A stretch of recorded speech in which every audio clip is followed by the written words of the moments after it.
步步高中门故事。卖面包果的老爷爷。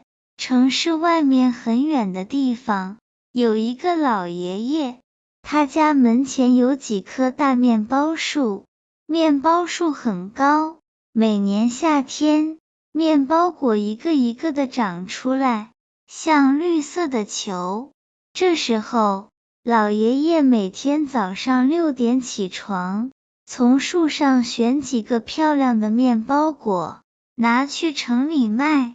他卖面包果的地方不大，只有一张小桌子，还有一个写着新鲜面包果的小黑板。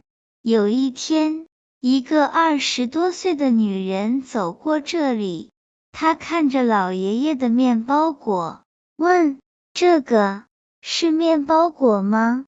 我好久没看见有人卖了。老爷爷笑着说：是的，我自己种的，现在是第2季，果子最多，也最好吃。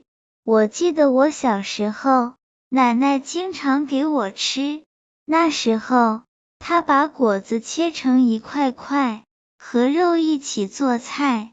女人看着果子，想起了很疼她的奶奶。老爷爷点点头，说：是的，现在会吃这个的人越来越少了。面包果其实很好吃，也不难做。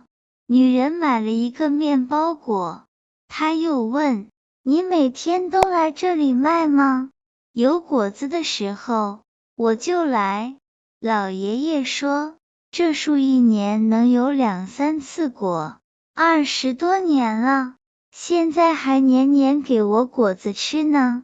女人有点想哭了，说：我在城里上班，日子真难过，每天坐办公室，手机不离手，饭也随便吃，工作总是做不完。现在听你说这些，我突然想去种面包树了。老爷爷笑着说：种树也不是很容易的，它要慢慢长大，你得先等几年，它才有果，然后你得照顾它，太阳大了你要给它水，风大了你怕它倒。乡下人都觉得城里人舒服呢，其实人啊，要想吃得饱，都得努力工作。步步高中门故事。